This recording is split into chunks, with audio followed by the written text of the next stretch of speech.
Okay, I don't think that 30 seconds is going to make too much of a difference, so I'll go ahead and kick things off. Thank you all so much for attending today. My name is Nick Vera. I am the User Experience and Engagement Strategist for Region 2 of the Network of the National Library of Medicine, and welcome to our panel today on disaster planning, realities of response and recovery, kicking off our disaster series. And so for those that don't know, the National Institute of Health is the nation's largest leading medical research agency. The NNLM is an institute at the largest biomedical library, which produces information resources such as PubMed, clinical trials, and Medline Plus, all of the hits that all of you love and use every day. So NNLM is the Network of Library of Medicine, which was established in 1965 and is the outreach and education arm of the National Library of Medicine. The network operates several medical libraries, or RMLs as we like to call them. The RMLs offer training and funding opportunities to support equal access to biomedical information.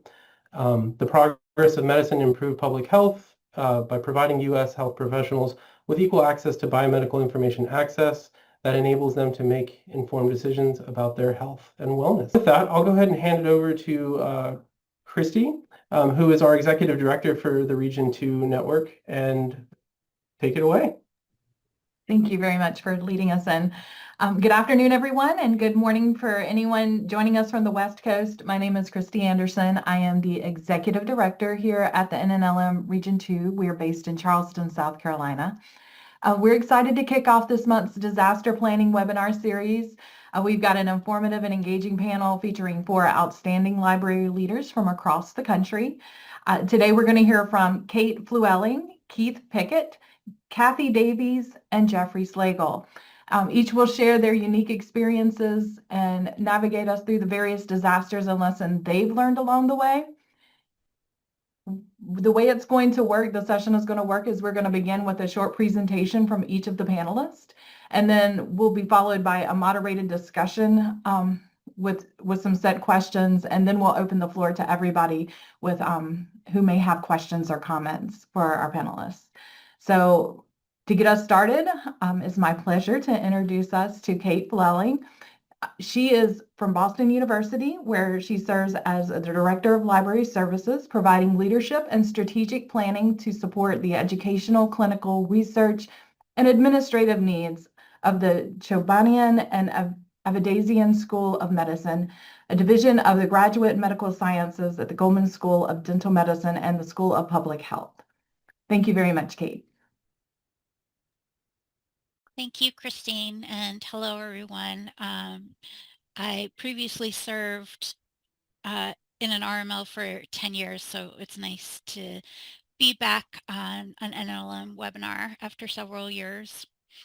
So today I'm going to talk about, I guess we can make the argument that even natural disasters are human-made, given human-led climate change, but I am talking about an absolutely human-made foreseeable disaster that happened in our library.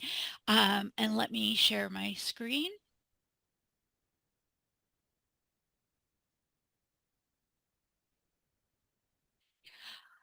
I'm going to talk about an archives flood that happened in off-site storage in my library last summer.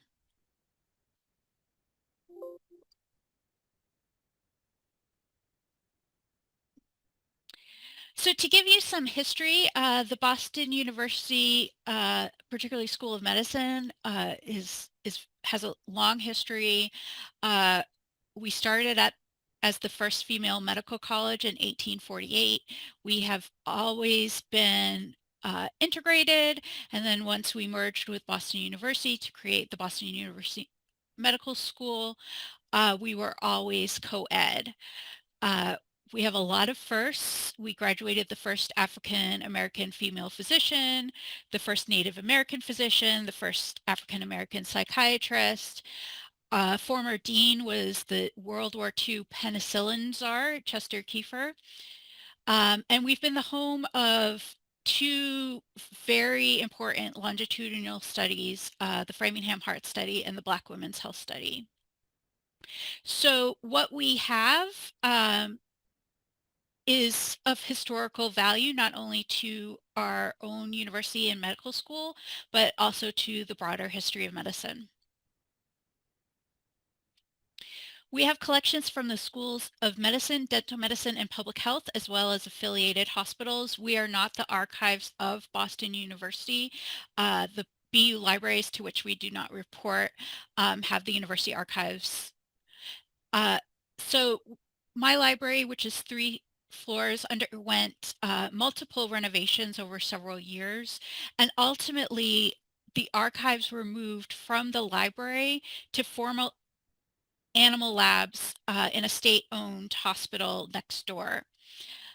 These, the space went from being fit for patients to being fit for offices to being fit for animals, and then when they were not fit for neither human nor beast, they were made into our offsite storage. No climate control whatsoever. And we do not have an archivist. We have no dedicated staff. Currently, we have 20% of one person who's not a professional archivist. When I came in 4 years ago, I knew that this was not an ideal situation. However, there were many other priorities at the time. So we were fortunate a year before the disaster to get a Massachusetts Board of Library Commissioners grant that funded a formal assessment by a professional archivist. And we got multiple recommendations going from low, medium, high risk, and from smaller, easier changes to more structural changes that at the time we did not have a lot of control over. But I want to pull out this particular quote. There have been a few incidents of leaking overhead pipes in the 9th floor space. These have not resulted in direct damage to collections. However, since the space is isolated and not accessed regularly, significant damage could occur if a burst pipe or leak went unnoticed. And the archivist recommended that we identify a permanent temperature and RH controlled space for special collections, keep all collections at least 3 inches off above the floor, and remove and discard frames. On a Monday last June, I got a call from our facilities manager that a flood had occurred sometime over the weekend and was noticed when it started to pool into the elevator vestibule. Ultimately, we found that there was a light burst out that had started a fire, and the sprinklers went off. There was no detection throughout the building for this. So the fire happened, very quickly set off the sprinklers, and as you can see on the right hand, you can see some water damage immediately on the top of these shelves, and get a sense of how poorly we were storing these materials. Our storage conditions were definitely not ideal. They were not at least 3 inches above. They were not in purpose-built archival acid-free storage. Our pictures were in frames that got destroyed. Our biggest permanent damage was the damaged visuals that is really impossible to recover. And this has pictures from Massachusetts Memorial Hospital, which is one of the 3 predecessor hospitals of our current medical center. So we quickly had to have some short-term remedies, and then ultimately we're able to do long-term remedy, which ended up being in the exact storage conditions that were recommended by the assessment. We immediately were able to contract with a restoration company, which took all of our materials within 72 hours that were destroyed. We had 2 rooms, one was damaged, one was not. And those went to Pennsylvania, where they were freeze-dried, and then when they came back to Massachusetts, they were irradiated for mold. And then those materials, as well as the materials in the other space, were moved to semi-permanent long-term offsite storage that we contract for.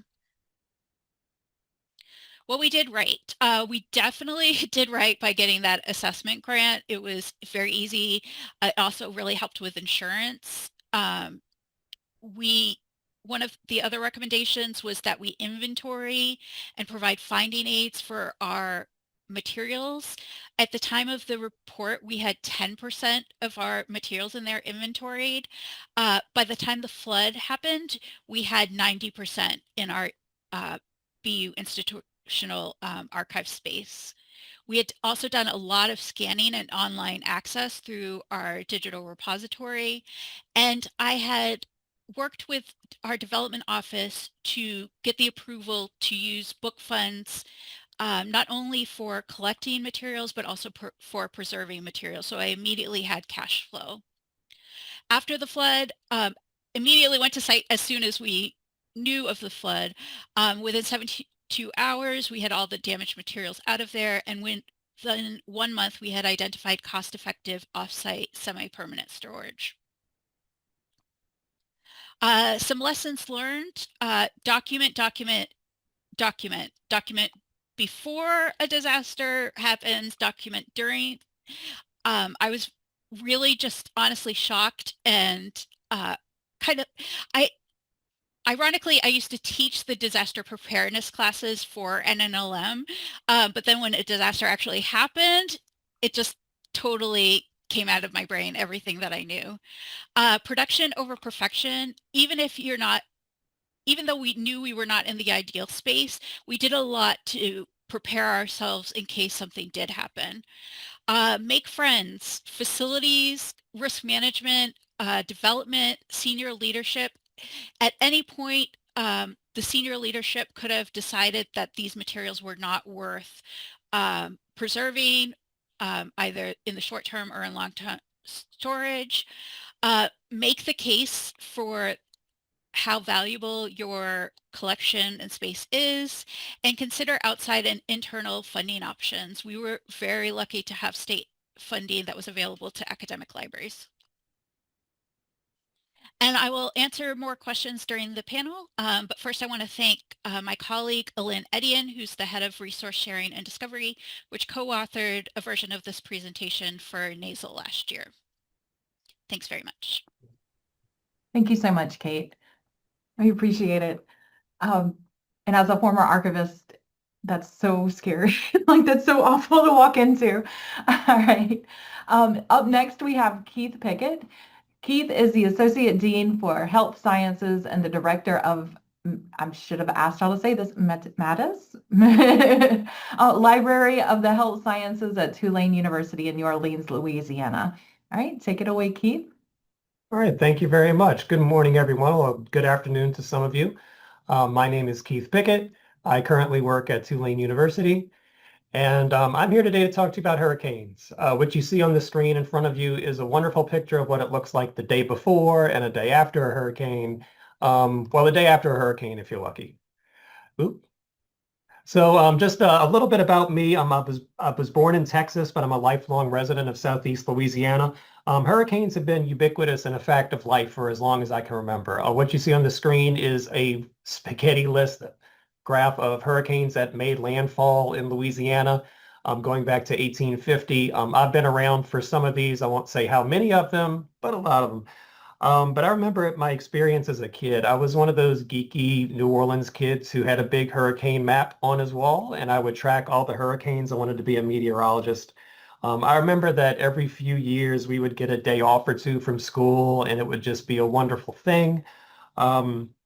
Really, though, in my youth, the only hurricane that really stands out is Hurricane Andrew in 1992 that went through southern Florida, close to Miami, and then went up northwest and hit western Louisiana. That one I remember very well. It was a big media event.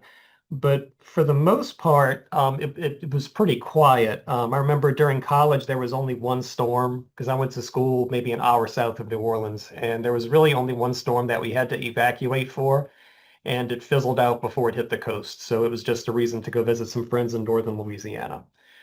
But things have changed. We're now looking at storms that have hit the Louisiana coastline since 2000. storms are becoming more frequent and they're becoming more severe.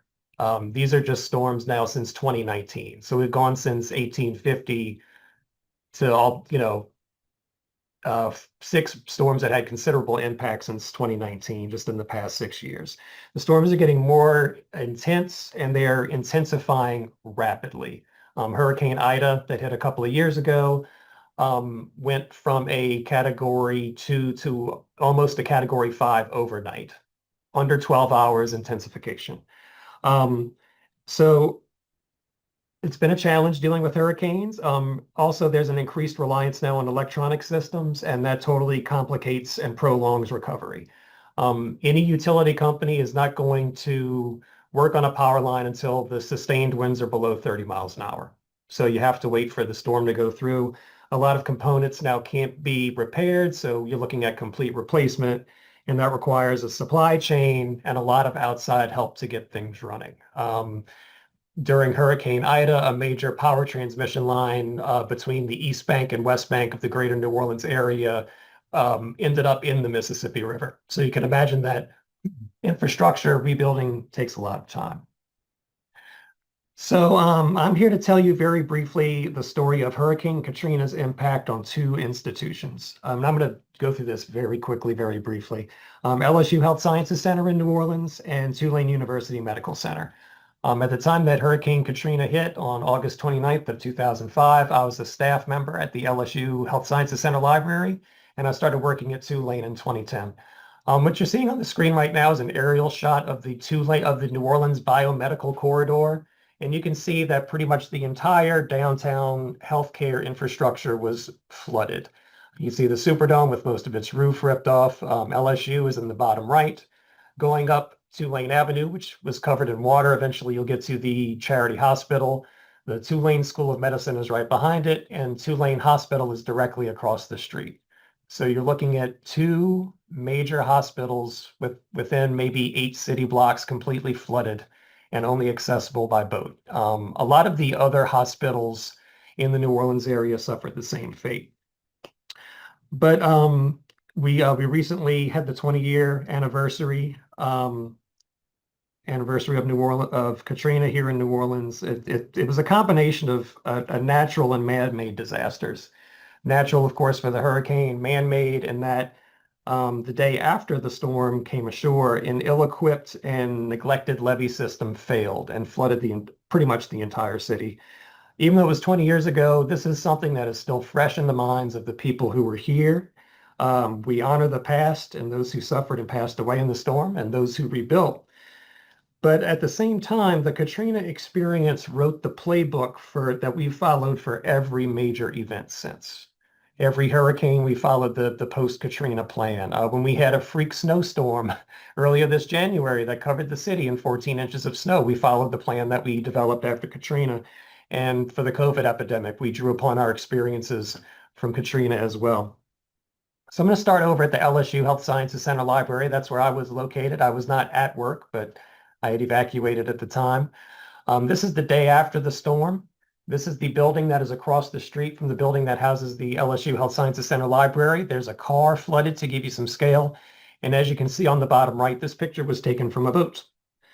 In the immediate aftermath of the storm, there was a pretty much undescribable atmosphere. We had evacuated out to Texas, and there was a lot of confusion, a lot of panic and worry. There was no way to get the phone system in the Southeast Louisiana pretty much completely failed. There was really no way to get trusted information out. A lot of panic and worry, a lot of worry about immediate damage concerns, to people's homes, roof, windows, utilities. Misinformation was rampant. There were stories of just some really outlandish activities that were happening that became part of the local lore, and come to find out, none of those really happened. A lot of that has to do with the convention center and the Superdome. But communication was always key, always key. Trusted communication sources and being able to keep in touch with people really, really helped. In the immediate aftermath, our immediate response actions were to stay focused on everyone's well-being and also to stay user-focused. We immediately pivoted to remote work. As was possible from some people, groups were commuting from the New Orleans area to the Baton Rouge area to several facilities up in Baton Rouge a couple of times a week. And we used the time while the campus and while the city was closed to really plan our recovery activities upon return. Over at LSU Health Sciences Center, environmental concerns required that the entire print collection be removed from the library and freeze-dried and reshelved. And it's a big collection. We're talking 2 entire floors of a building about that size needed to be removed, remediated, and reshelved. So we used that to also to do a complete inventory of the entire print collection to update the catalog. We made sure everybody was connected to official communication channels as much as possible.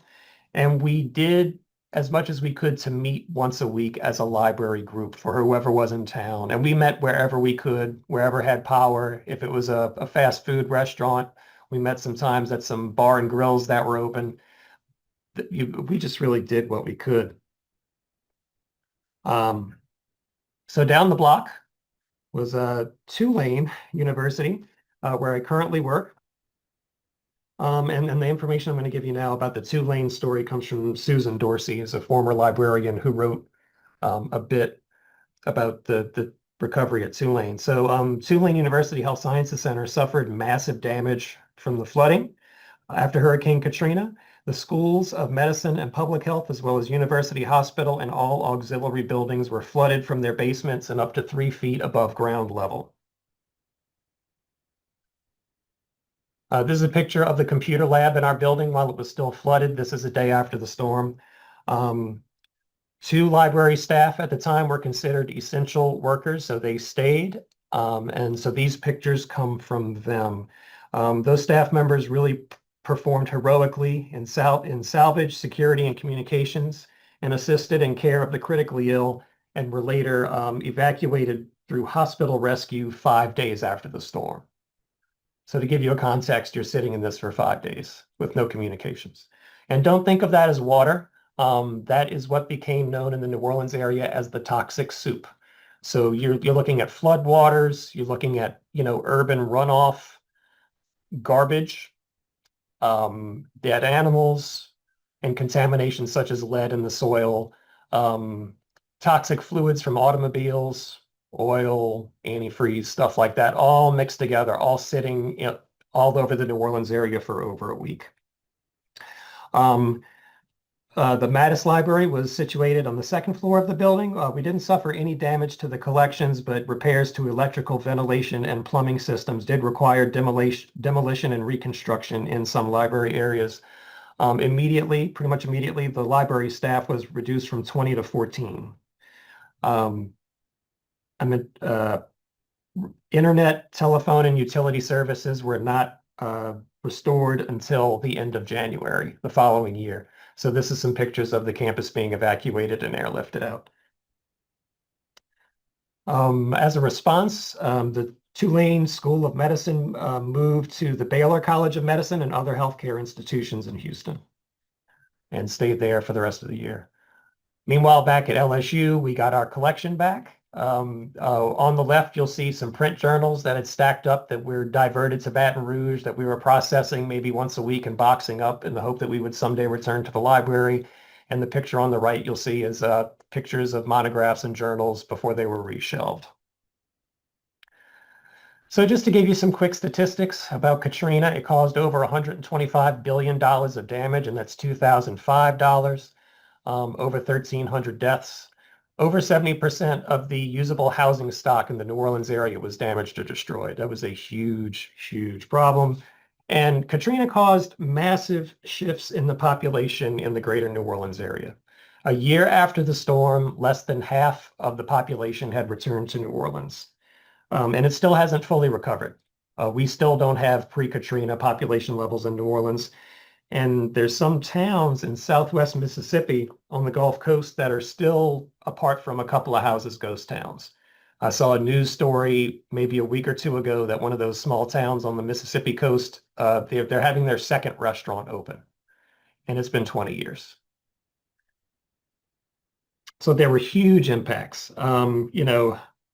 huge impacts on services such as grocery stores, gas stations, restaurants. Family and social support units were in upheaval. And in higher education in particular, we saw huge drops in enrollment at pretty much every school around. A lot of them have recovered. Tulane has recovered. There's some state schools that are still struggling. So to put that in context about all the work we did to rebuild and to develop resilient systems after Katrina, the next most severe storm was Hurricane Ida in 2021 that caused $70+ billion in damage. That storm stayed powerful and took a northeast turn and was flooding out the subways in New York. But only around 100 deaths in Ida, thank goodness. And whereas we were displaced for about a year for Hurricane Katrina from work, we were only out of work for about almost 2 weeks for Hurricane Ida. So yeah, I'm going to talk some more during the discussion, but you know, some really practical takeaways that really have really stuck with us ever since is that, you know, you really have to stay focused on your friends, your colleagues, focus on your user population, and be very, very creative. Always plan, and document, but you know, plans go awry, and some things are totally out of your control, and you have to be ready to pivot to meet those needs. I will say something that is something that people like to throw around the word resilience, and it means a lot, but resilience is very exhausting. Resilience comes with a cost, and those coping mechanisms are not always positive. So it's, you know, people have concerns over housing, food, money. If they need government assistance, that takes time and is extremely frustrating. I don't know if you've ever had to wait on the phone waiting for the FEMA rep to pick up the phone, but it can be maddening. So everyone recovers at their own pace, but it's good to practice self-care and to care for others and to really come together as a community, because a stronger, more resilient recovery is possible, and it is doable. So that's all I have, and I'm going to take it back to the panel. Thank you so much, Keith, man. All right. Joining us up next is Kathy Davies. Kathy is the director of the Robert B. Greenblatt Library at Augusta University in Georgia. Thank you, Kathy. Keith, would you stop sharing? Thanks. Sorry about that.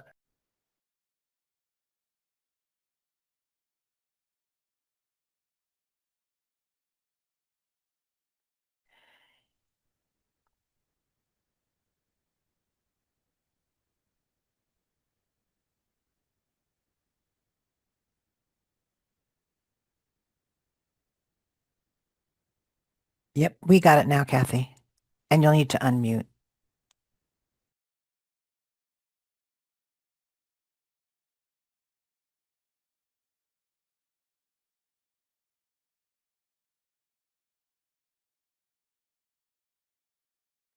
Okay, clearly I don't use Zoom. We're a Teams campus here, so sorry about that.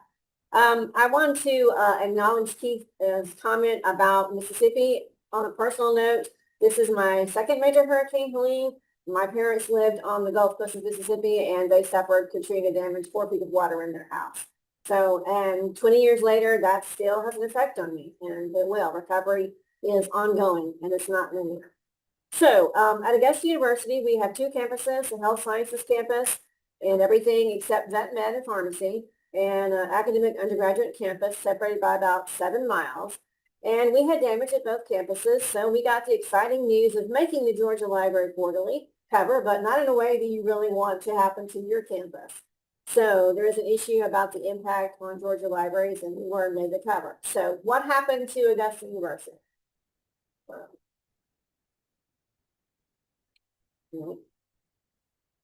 Trying to, okay. So, okay, on the Somerville campus, you can see that there's a road sign that used to be upstanding and was then laying down in the road. Damage, you can barely see the entrance behind there in the corner. That's the main entrance. So the access was impossible to Somerville campus for several days after because the infrastructure was blocked. And then we had the health sciences campus, which fared a little bit better. Keith talked about the damage that water and the toxic soup can cause. Augusta suffered from the other powerhouse of a hurricane, which is the wind damage and the fact that it spawns tornadoes. You could see when you toured our campuses past of where there was damage, there'd be a building, a tree down, the next building would look perfect and nothing wrong. So you could clearly see the path of the tornadic activity, and that caused spot damage on both campuses. This is the Somerville campus. And then on the health sciences campus, that is looking toward the main area. We have a cancer center, and the library is not too far from there. So we were fortunate. Trees fell all around in our parking lot, by the side of our building, but completely missed our building. So we were fortunate in that aspect. However, the rest of the university nor the community was not that fortunate. Estimated $5.7 million in damages when you add up the bill for both campuses, and it varied from roof damage. We had a beautiful iron gate at the entrance that the store decided needed redecorating. A lot of water damage from roof leaks, and there wasn't much flooding. It was more from roof damage. The saddest thing was that Augusta University, especially the Somerville campus, had a beautiful campus of oak trees, cedar trees. 350 of those trees were wiped out by the storm. And there were huge gaps where there was a lovely growth. You can see that. And we also lost one of the largest and oldest trees in Georgia, which is a rare deodar cedar tree. And that was a very cultural icon. Students would take pictures under it. People met under it. A couple actually married under it at one point. So that was a cultural icon that was also lost. One of the challenges is that we had differences in capacity and recovery at our two different campuses. For Somerville, there were much more infrastructure issues. When we came back, there was issues with the water, there was issues with power. Because of the health sciences campus being literally half a block from two hospitals, both the children's and adult, we were on that same power grid. So we never really actually lost power, which you think would be great, and it was. However, it was a bit of a double-edged sword because we were seen as a relief and rescue center. However, there was an expectation that we would get back to service with full library resources right away because there was nothing wrong with the building. Well, there may have been nothing wrong with the building, but there were issues with our staff and our personnel that impacted our ability to provide services. Although our staff rose to the occasion, and I'm very proud and very moved by the energy and the volunteerism that people had to volunteer to come back right away. We were open literally the day after the storm. And we had volunteers to come, and there was never a source of people who said, yeah, I can make it, I will come in. So I am just grateful for the staff that I work with and the colleagues that I have. So we did have staff who were displaced from homes. We had a number of trees through homes, cars damaged, people who had to move in with family, people who even had to leave the area because their family home was damaged and they lived with relatives outside of the storm, which caused cumulative issues. The issues were a lack of access to resources. Keith mentioned infrastructure. Since 2005, that issue has only increased. Communication, we're now all dependent upon our cell phones, our Wi-Fi. That's how we get information. None of that was available after the storm. Georgia Power infrastructure was a swath of our state was completely destroyed. It could not be repaired. It was a replacement process, which took quite some time. I myself could not leave my home or my area for 3 days due to a power line across the road on one access, and outside the entrance, 2 trees down across the other road. So I was trapped for about 3.5 days, not able to leave. So that was very isolating and frightening, so I relate to the staff who had that same type of issue. Then there was differences in access of power, water, transportation, and communication. I got power. I never lost water except for a day, but power took longer to get back. We have personnel who live around the area, about the Central Savannah area. Some people got power much later than others, so that caused challenges for staff. If we're coming back to work, how am I supposed to get there? I don't have a car. I can't get out. I can't get gas. I don't have food for my elderly parents. So a lot of issues around that. And then communication was disrupted. The university made their best attempt, but they were relying on a communication mode that may or may not work. And that would be one of my takeaway points. Over communicate. Use text, use email, use calling. If you can reach out to news media, do that. Because we had colleagues who could get internet, but couldn't use their phone. So I would share text with a colleague. She would share internet email. And don't rely on just one communication medium because it's not going to work. And that caused some frustration. So people, when you're looking at a hurricane from outside, the news media covers the visual damage. They see the pictures, the images. What is not really covered is the impact that it has on people that is not visible, the invisible impacts, if you will. So you kind of touched on this, Keith. Fear and uncertainty were a big issue. People were hearing we were going to return to work. They didn't know when or how. Then the university changed its mind wisely. But to be fair to the university, this was an unexpected situation. The storm was not supposed to have hit us at this severity, and they weren't quite as prepared as they should have been, and they've acknowledged that, and they have made some changes around that. They've looked at centralizing our emergency planning system and putting data in more of a living document rather than a dusty old plan you pull off the shelf. What do we do now that the storm is here? So there's been some acknowledgement of that. There was concerns about pay because it happened right over a payroll weekend and with no power. People were concerned about getting that and paying bills. And there was a lot of uncertainty about what do I do? If I can't get to work, am I not going to be paid? I can't afford not to get paid. And issues like that were common. And then recovery comes at different speeds. There is both a survival aspect. Some people were still in survival mode. I don't have water. We had staff coming to the library to get water, fill up water buckets. I don't have power. My Wi-Fi is down. If you're sending information, I have no idea what it is. And then there was the trauma. Some of our staff had trees that came through their houses, and they were in the room a few minutes before the tree came through. So there's a mental aspect of looking at your home that has now been destroyed and knowing it's going to take a long time. We've had staff who just a few weeks ago moved back into a completely renovated home after the damage. Having been through Katrina and now this, people underestimate how long the recovery phase is. And what I would say is kindness would be my takeaway point. Be patient with your staff. They're going to be upset and frustrated. Communicate as best you can and emphasize, which our dean did, that it needs to be take care of yourself. That is the most important one. You can't serve someone else if you're struggling and surviving on your own. And I'm also very proud of how we built an informal information network. We texted each other, we called each other, we shared information because it wasn't available online. What we found out, we shared. Social media, in our instance, turned out to be somewhat of a good thing. There was a neighborhood Facebook group that I found out information about that we would share, and we would keep each other updated, just checking in with each other, how are you? And that was a way to connect and feel that the university was reaching out to you, because that was important to me. That's the most important thing for our people. The thing I remember the most about the emotional side of it is the relief I felt when we finally all, the leadership team, were able to confirm to each other, our people are accounted for. Everybody is alive and nobody is injured. And that's the survival mode. And you start building resilience from there. We were happy to work with the students, but there were limitations on what we could do. And I can talk more about that in our discussion today. I'll stop sharing now. Thank you. I'll try to stop sharing. How do I stop sharing? Look, yes, Okay, you did okay. it. And please mute again. Thanks. Thank you so much, Kathy. We appreciate it. All right, our final panel presenter will be Jeffrey Slagle. He's the library director at the University of Arkansas for the Medical Sciences in Little Rock, where he oversees both the library and the Historical Research Center. Thanks, Jeffrey. Thank you. Let me try to share here.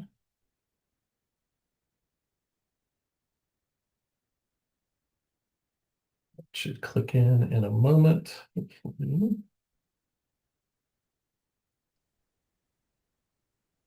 There we go. First of all, let me start by saying I've been a little under the weather for the past week, so if I start coughing uncontrollably, I apologize. While I'm at UMS in Little Rock, my previous life was at Delta State University in Cleveland, Mississippi, and I was there for 24 years, so I'm very attached to that location, the institution, and the people. And here's some little demographics about that. It's a regional public university, part of the state system, about 3,500 students. The community itself is only about 12,000 residents. To put that in perspective, UAMS, University of Arkansas for Medical Sciences in Little Rock, has 12,000 employees. So it's been a little change for me. This is in Northwest Mississippi, about 2 hours south of Memphis, Tennessee.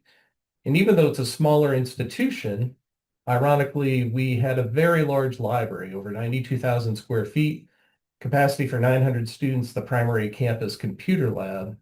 And the campus really blended right into the neighborhood. So we saw a significant amount of community usage. And on any given day at that time, a quarter of our student population would walk through our front door.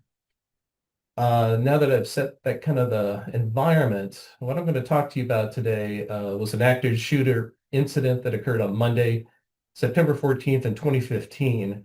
And it just struck me as I was preparing for this that that's almost exactly 10 years ago. And certainly I know that Keith is thinking that Katrina was almost exactly 20 years ago too. At 11:45 on that Monday, text message went out that we had an active shooter incident. We should go into lockdown. And so I assisted my circulation staff in securing the building. And of course, not everyone knew what was going on. There was significant stress and confusion. And even if they had received the text message, there was high stress levels, as you can imagine. And I had the staff fan out through the building and try to explain the situation. And I had campus police follow up and make sure that I didn't allow anyone inside or outside the building. Not everyone enjoyed that. Had several folks that wanted to leave. They wanted to get off campus. They wanted to go home. But I was able to talk to them and convince them to stay put for their safety for the time being. And over the next couple of hours, the campus updates were minimal because the situation was evolving. And we had law enforcement from all over descending upon us. And you can see some of those photos right there. Our biggest challenge during that time was rumors and misinformation, and that students were talking amongst themselves and also primarily social media. That's where they were getting their information. And almost always all that information was incorrect. So eventually I was told by campus police to kind of clear the building and congregate everyone into our large campus computer lab, which was on the first floor. And then when you had everyone congregated in one room, you could really see a wide range of emotions that were occurring at that time. You saw people that were upset, frustrated, mad, scared. Some were hungry. They hadn't eaten all day and they were locked in a building. They'd have a chance to get out. So overall, the library staff did a tremendous job of trying to keep everyone calm. And it was around this time that we learned through a text message that we had a faculty member in the history department in Job Hall who was shot and killed in his office. That location was exactly 100 yards away from the front door of the library, so that increased the tension. Soon after that, we had officers arrive and search the building, and then we were told to evacuate the building. And so the shot below there is a scene of one of the buildings being evacuated. Everyone had hands raised or on top of their head, and we were all escorted down to the Coliseum at the end of the street.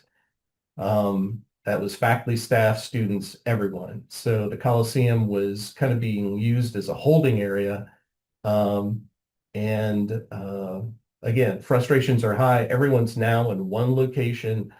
Food was brought in to help kind of minimize some of that, but it was extremely stressful when people were becoming tired, they were scared, and they wanted to go home. In the early evening of Monday, authorities were confident that they had found that the shooter was not on campus, and everyone was released. And so I finally was able to go home that evening at 7 p.m. Classes were canceled, obviously the next day. And soon after, a vigil was scheduled that evening, which would have been Tuesday, the 15th, after they had discovered that the shooter had been found at a city south of us. So that vigil that occurred on Tuesday evening is in the upper left-hand corner. The entire quad was filled with students, faculty, staff, community members. It was solemn, but also very powerful. The image below that is our sister institution, the University of Mississippi in Oxford. They also held a vigil in tribute to the professor that we lost, and in support of Delta State. So it was a difficult time, but everyone was trying to come together. About 2 years later, we had, and that's the image to the right, an art student dedicate a sculpture, and there's a community sculpture garden in the downtown Cleveland area.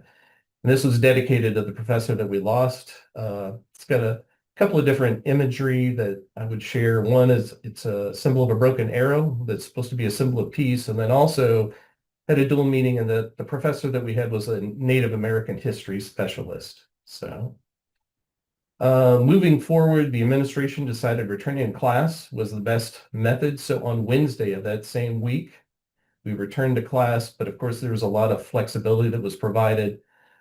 Group and personal counseling sessions were available. We had counselors descend on us across the state, bolstering our resources that we had on campus. And quite honestly, I had staff that were afraid to return to work. And so I tried to remain as flexible as possible with them. The staff that did return to work, I told them to be mindful of students and of course themselves, and that people might react differently. And then also I had my evening staff that did not feel comfortable closing the building at night at dark. And so I arranged for campus police to have a stronger presence both during the day and at night to assist with that process. Because of the size of the small community, the town-gown relationship was extremely strong. And Thursday of this same week, a community concert had been long scheduled in the green space downtown, and they decided to still hold that concert. And beforehand, the president of the university and the mayor spoke, and it was quite emotional. Well, also, I think it was cathartic for everyone that attended. And what I saw throughout this process firsthand with library staff, faculty, and students, what the tragedy is not, turned off by flipping a light switch. It stays under the surface for months or even longer than that. And people react to those situations in different ways. It could be a loud noise and I went to have staff jump, or people were irritable. They were outside of their personality. It's just that stress level. Everyone reacts to it differently. And so my goal throughout that whole process was to provide stability and support the best that I could. And if I could pick one word that I felt served me best and try to help through that recovery process, was to listen. A lot of times people just needed to vent. They needed to share. They didn't have family nearby. Just the fact that they were heard was really beneficial to them, I think. For that rest of that fall, counseling support was provided on campus, and the community rallied behind the professor's remaining family, which was a wife and 3 children, which was very tragic as well. And again, it's a small institution. I knew the faculty member, I knew his wife, I met his children, so it makes it even more difficult. Every year afterward, on the anniversary of the incident, members of the community would meet on the quad and have a moment of silence for that faculty member. And also moving forward, the campus really evaluated their disaster preparedness, training, obviously active shooter. And you can't truly prepare for an incident like that. But if people are familiar with a process and a path, it does, I think, help in the long term. And I would just end this portion by saying that throughout my career, I've experienced all sorts of challenges and weather events, burst pipes. We even had a drunk driver run into our library one day, causing damage to facilities, to resources, to collections. And one thing I learned is that empathy and communication come to the forefront. And I think it was touched on earlier that you also have to remember to take care of yourself, because if you're in a leadership role and you're struggling, you can't really effectively help others if you're not paying attention to your own well-being. Thank you. Thank you, Jeff. That was a devastating and powerful presentation. Thank you for sharing that. We are going to move now into some of our panel questions. And what I would like is for each of the panelists to take a moment and answer these as we go through. So our first one is looking back. What was the most unexpected challenge that your library faced in the aftermath of the disaster? And how did you guys address it and tackle it? Would anybody like to go first? I'll go ahead and go. I kind of touched on it already, and misinformation and rumors really worked against us. And I'll use a couple of different examples in that I had all these students, about 100 students in a computer lab in a very high stressful situation. And I would give them regular updates based on text messages, things that I heard from administration. And they kept saying, what do you mean you don't have information? I can tell you what's going on. I said, where did you get that from? They said from Facebook. And without fail, everything was incorrect. Also, my son, who was attending a different institution at the time, was in college, texted me in the middle of this event. And I said, I'll talk to you later. And then afterwards, and he said, well, what about the hostages? And I said, what are you talking about? And so he thought hostages had been taken on campus. Obviously, that didn't occur. It just shows the power of even my own son misunderstood the information and believed it immediately without double checking. So that's from my perspective. Okay. I would say, and I mentioned this during my presentation, but the realization that at any step, someone could have decided the materials weren't worth saving. So, you know, I had a very tense, particularly in the first 24 hours of, you know, things moving up the chain and not being privy to all the conversations that had happened. And my leadership, my direct reporting relationship, the provost of the medical campus and our financial administrator could have said, this is not worth it. Our risk management could have said that.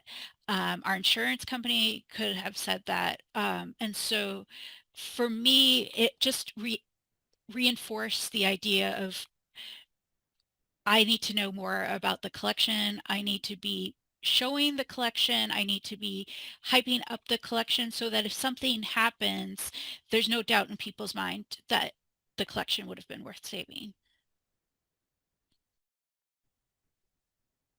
Guess I'll go next. Our most unexpected challenge was that of long-term campus closures. That was completely unexpected. Our previous experience with hurricanes, like I mentioned, was like you might get inconvenience for a day or two, tops. Because we had departmental plans that were pretty solid in the library. We had a really good communication tree. We had everybody's cell phone numbers. There was really good campus planning. But if the plans for the city you're located in completely fail, there's not much you can do. Like when water mains break and there's no sanitation and there's no power, that was really unexpected. And I think what made it even more of an unexpected challenge is that I think when a lot of people went to sleep the night of the 29th, they thought it would be okay. The levees really didn't break till overnight and the next morning. And because I can remember going to bed thinking, oh, okay, well, we'll hang out here for a day or two and we'll go back home. And then we turned on the news and just saw the entire city covered in water. It's like, well, we're not going home anytime soon. So it was, that was the big one. I don't think anybody had really anticipated being out of work for 6 months to a year. For me, I think it would be a lack of information due to infrastructure breakdown. There was a lot of uncertainty about what we're supposed to do. For an example, I could not get my university email, but I could get my personal email. So a colleague would transfer messages from that to my personal account for me. My colleague could not get the tax group that we were all in, so I would forward the text message to her via her email. So it was very frustrating because people had different pieces of information. It was very difficult to get a sense of the whole picture, which left gaps when staff would ask questions that we didn't really have the immediate answers. And I think the other problem is, again, what you mentioned, Keith, Nobody expected it to be a severe impact as it was. And there was a sense at the beginning that, oh, well, the buildings they're not too bad. We'll be back to normal pretty soon. And that was a very unrealistic expectation.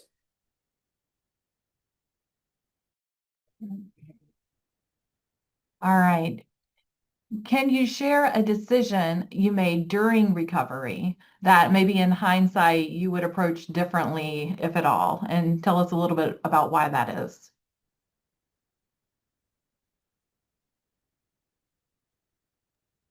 I would have documented the scene a lot better, a lot more thoroughly. I really underestimated the need for documentation, and the need for it at all levels for our insurance company and risk management, for our eventual offsite storage, for our recovery companies, for our own sake to document things before items were taken out.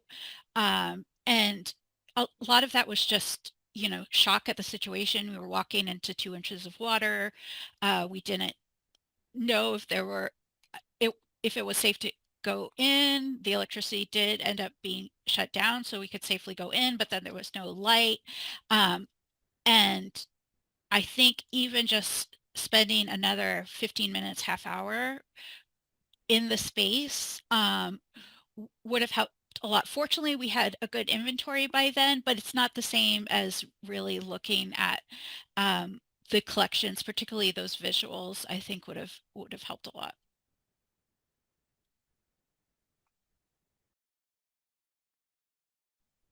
Yeah, this is something that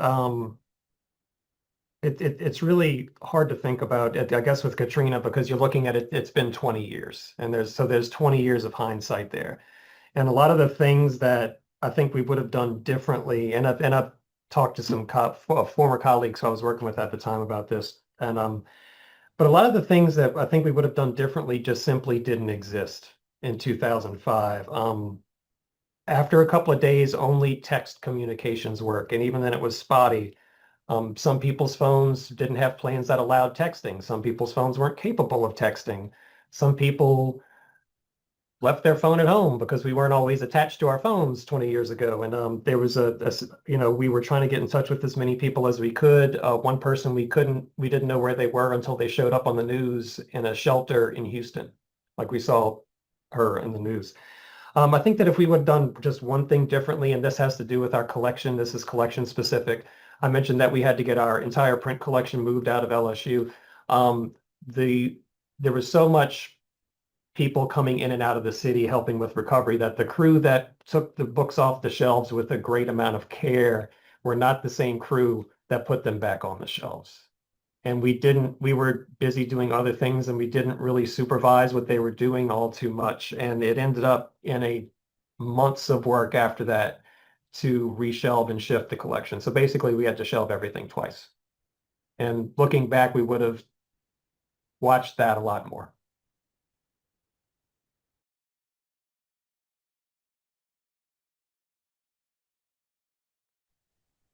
For me, I would say that right after the hurricane, we were asked to open up Greenblatt Library for a relief center so students could have internet access, water, and power, which we did.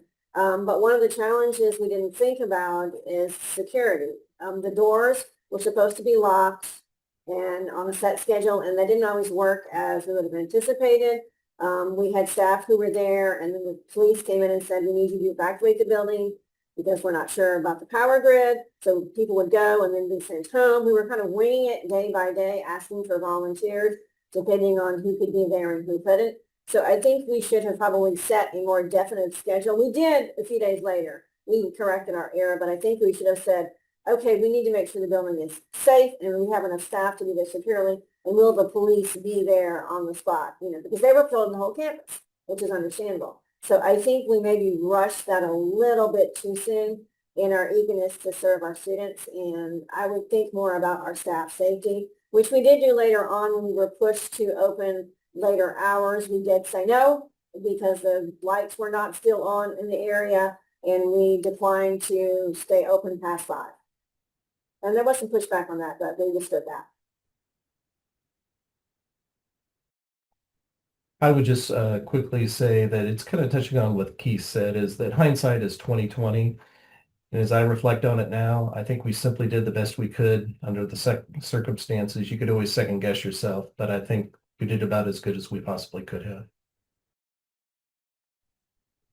Okay, last one for this portion. How has your experience shaped the way that you think about disaster planning today, especially in balancing immediate needs with longer-term recovery? And has your library made any concrete changes to its disaster planning as a result? Anything like? Yeah, we made the quickest change was that library staff are no longer considered essential on our campus. Of course, we are essential day to day, but when it comes to disasters, there are no bibliographic emergencies, so we send everyone home for sure.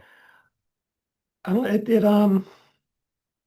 just focus on each other, and we focus on the populations we serve, and you plan as much as possible, and when things come up, you triage urgent needs, and like Jeff said, you sort of do the best you can and get through it.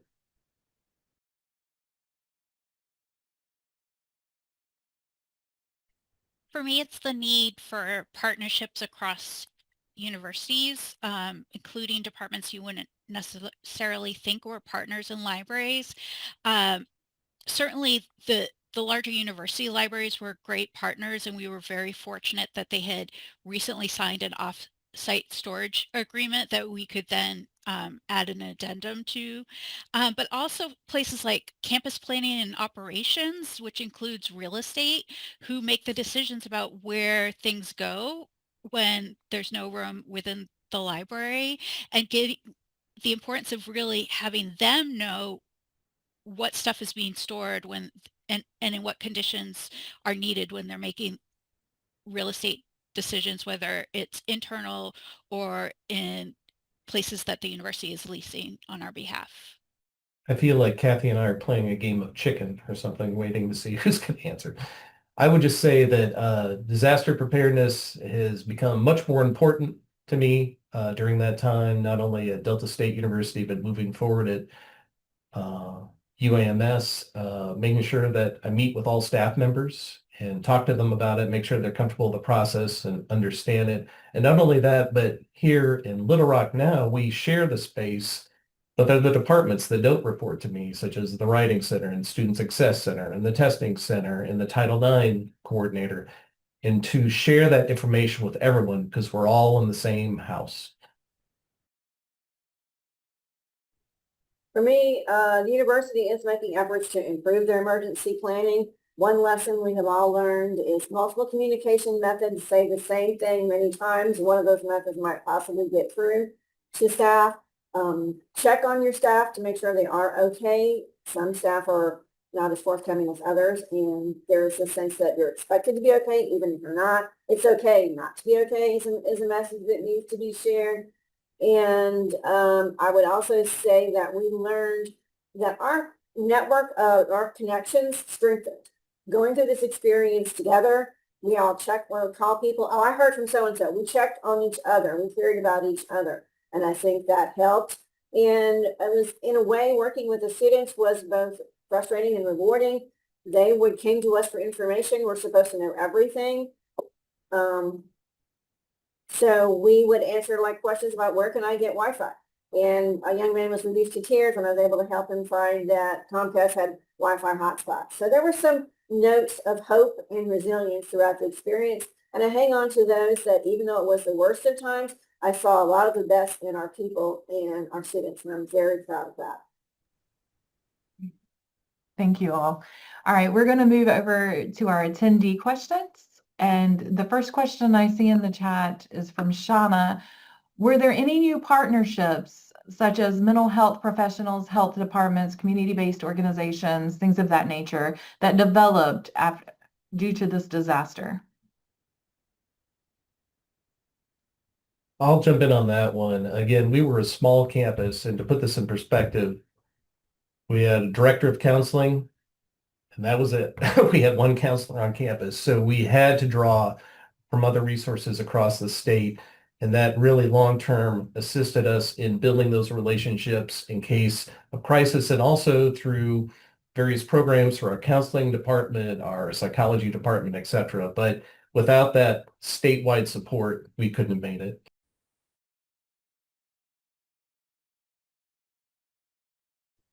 The university did partner with community groups. One of the things that was kind of nice is our students that were here that were able volunteered to go out in the community and help providing food. We had a food pantry for our university community and people that needed it. So we did reach out and try to both help our students and help our colleagues. And so that was, you know, a bright spot in all the tragedy that was going on.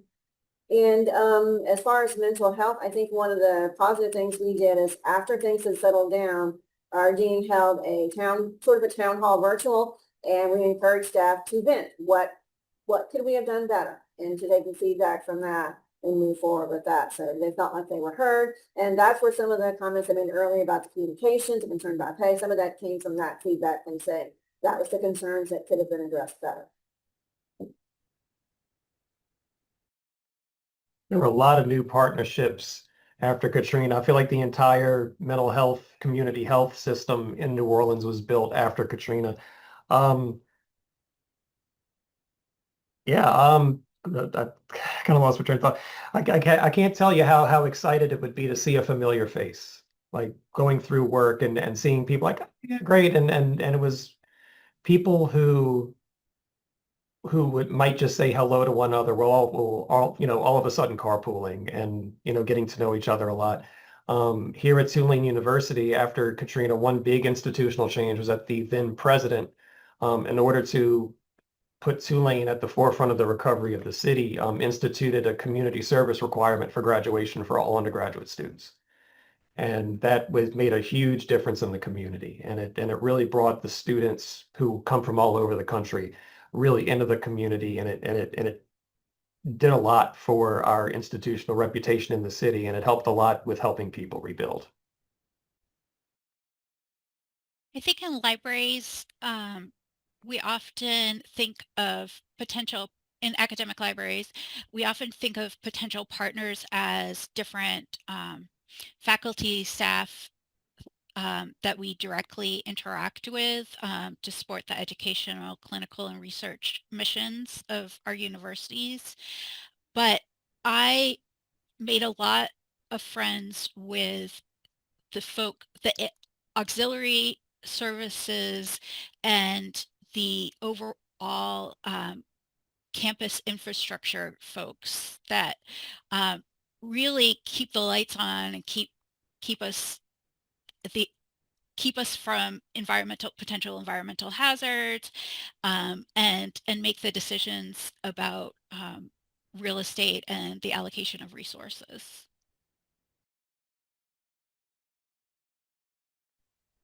Okay, our next question is from Emily, and it's for Jeff. During your active shooter, how were you and the rest of the library staff notified? You mentioned that you had training. Was the procedure to hold the students in lockdown within the library building? And also, how were you in communication with officials regarding the status of the shelter in place? So we had multiple forms. We had a campus-wide text messaging system. At that time, 10 years ago, it was strongly encouraged but not required, which created some gaps in knowledge of what was going on. At the same time, and I'm sure this is with many of our systems now, there would be an email that would go. Of course, if you're not sitting at your desk, you're not going to get that. So most of us were getting that information through text. Some of the students got it, some of it didn't. What we discovered that there's a lag time depending on what service you have. So some people got it 5 minutes before someone else. As far as the preparedness of the lockdown, quite honestly, most of ours was focused on weather. We didn't have significant active shooter training at the time. There was a general concept of lockdown, but we had never walked through that process before. So it was kind of living by the moment. Okay, for everyone, what are some of the things that you may have done differently in dealing with your respective disasters? I'm going to touch on something that Kathy said earlier as far as taking care of yourself. I put a tremendous amount of pressure on myself at that time to be very stoic, Rock of Gibraltar sort of situation. And that took a toll over time. And so it's kind of like, to echo what I said earlier, you need to take care of yourself because you can't effectively take care of others if you're struggling. I am not by nature a patient person, and when I don't have control of the situation, I can be even less patient. And so I think, you know, being able to know who the players are who might be having discussions outside of what I'm hearing, and trusting them to be very good at their jobs, I think was just an important reminder.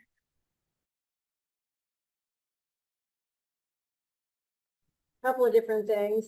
One of which is we on the spot ended up finding information about all the local community groups and seeing where we could direct students to, but that was pretty much on the fly. That's something we might want to consider having more at our fingertips.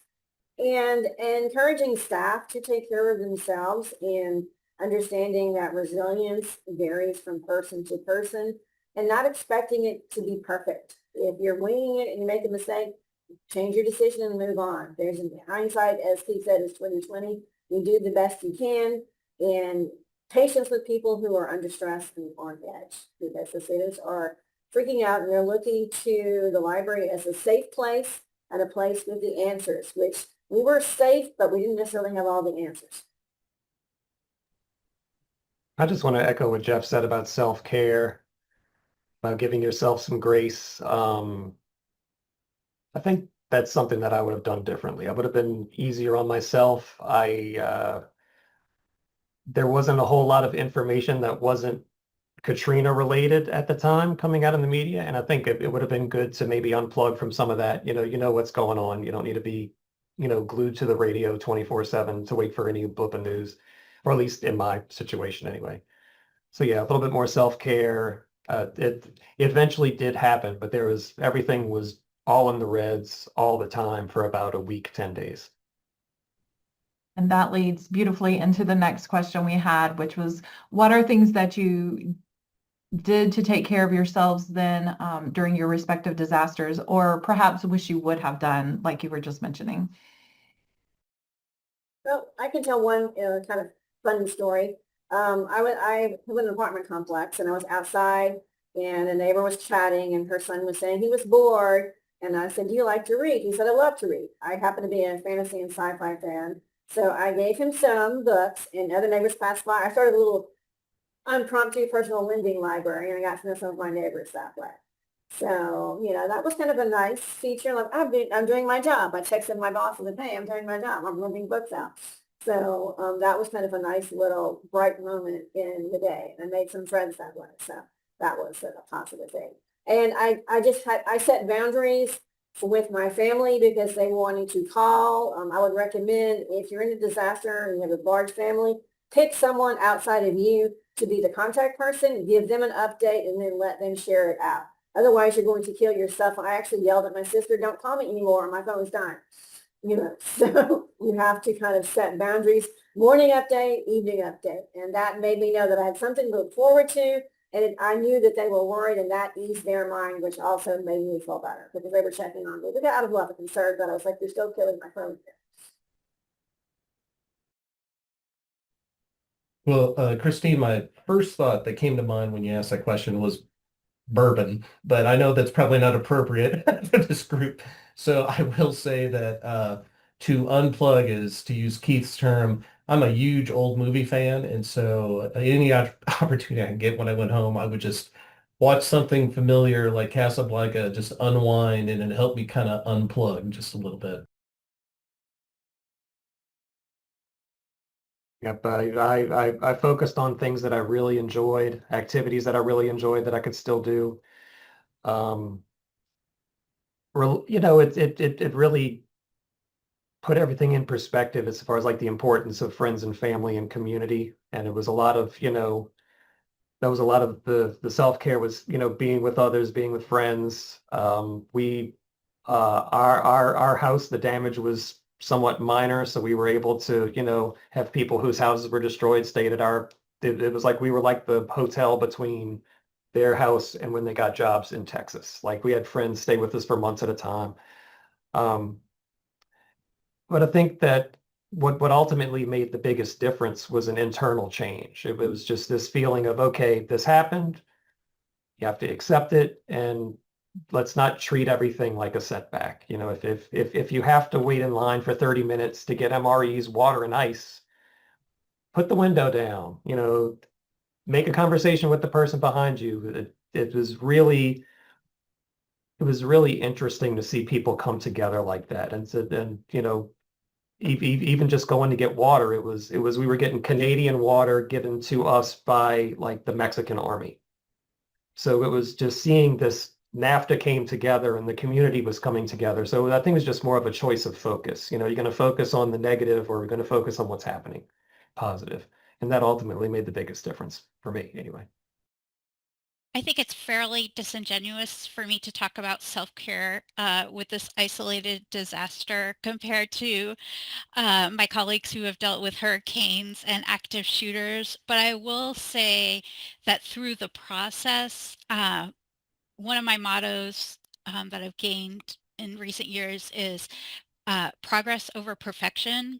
And like, just sometimes you just have to put one foot in front of the other and know that it'll probably turn out okay, but in the meantime, you're doing what you can to improve the situation. Great. All right. Have you all implemented any new types of training for staff in the areas of your disaster or crisis response since your experiences? And if so, can you share some details about those new trainings?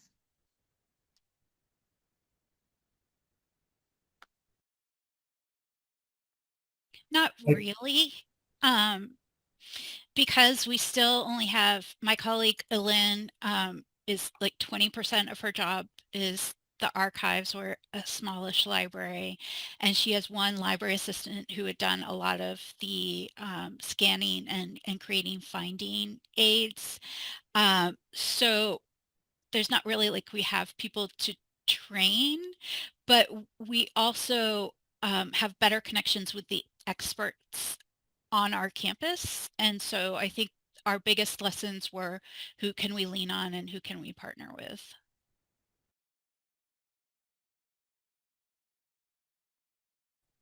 We had, Go ahead. We had previously done some training sessions with our CPAR, our emergency preparedness team here, and we had done one about hurricanes, about a year ago before Hurricane Katrina, before Hurricane Iraq. But we kind of reactivated that recently. We've had a Stop the Bleed training, and we're not looking forward to, but are going to be scheduling a training about active shooter, because we've recently experienced I don't know if you've experienced the squatting incident in Georgia. We've had universities with false threats of active shooters. So we reached out to our police department and we're looking about training and communication around that, since libraries now apparently are a target for that type of behavior. So yeah, we're working on trying to stay prepared and ahead of the game. But all you can do is prepare as much as you can and be prepared to adapt and go with the flow. That would be the other motto. We review and disseminate our hurricane plan on a yearly basis. It doesn't usually change much, but we still make sure everybody's there. We don't really have any specific hurricane training, but one interesting thing that we did at Tulane was we put together a hurricane, kind of like a hurricane survival guide, using tips from librarians and staff in the library system who'd been through hurricanes before. So like practical stuff. Some of it had a little sense of humor behind it, some of the tricks and tips. So that really worked well for our community, was to use that to come together to share our experiences and share our stories. And I would just add that we try to do it on an annual basis, that, you forget if you're not exposed to it. And also you have new people coming in. And so a lot of times you forget it. I know when I first arrived at Delta State, and that was a long time ago, I said, what's this by my phone? And they had a flip chart of disaster preparedness issues and things to phone numbers to call, etc. And that was the extent of the training at that time. So that doesn't work. You really need to get face to face with folks and remind them of the process and try to make it as comfortable as possible. Because again, as Kathy said, most of the plans go straight out the window once you're under intense pressure.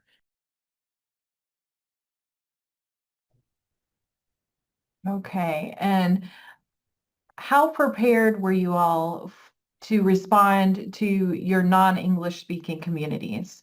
What kind of planning or outreach works for these communities in your experience? That just wasn't an issue for me because all the folks we were working with were either internal or external staff members. That wasn't a major issue here, but the Metropolitan Georgia does have a student program with students who are fluent in languages, and the students are very, willing to volunteer and help out with that. So they have resources, but that wasn't really an issue for us there. That's a really, really good question. I'm trying to think back, and I just don't think I have a good answer for it. New Orleans is a very diverse city. We have the population it's one of the most eclectic places on earth, really, and it's I just remember that the outreach that seemed to work best were ones in communities where people trusted the people who were giving the assistance. So there, if there was like an existing community organization or a tie-in right there, that really helped a lot. But I think time is clouding my memory, unfortunately, on this topic.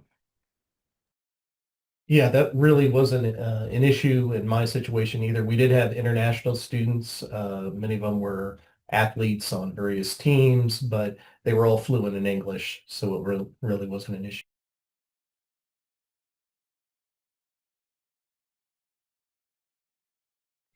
You're muted, Christine. Thank you, Rebecca. I just saw I got a message that it is time for us to wrap it up. And I want to say thank you again to all of our panelists for sharing everything that they've learned and that they've gone through and their experiences. And I want to thank all of our attendees for coming today and asking questions and being so engaged. Thanks for watching. This video was produced by the network of the National Library of Medicine. Select the circular channel icon to subscribe to our channel or select a video thumbnail to watch another video from the channel.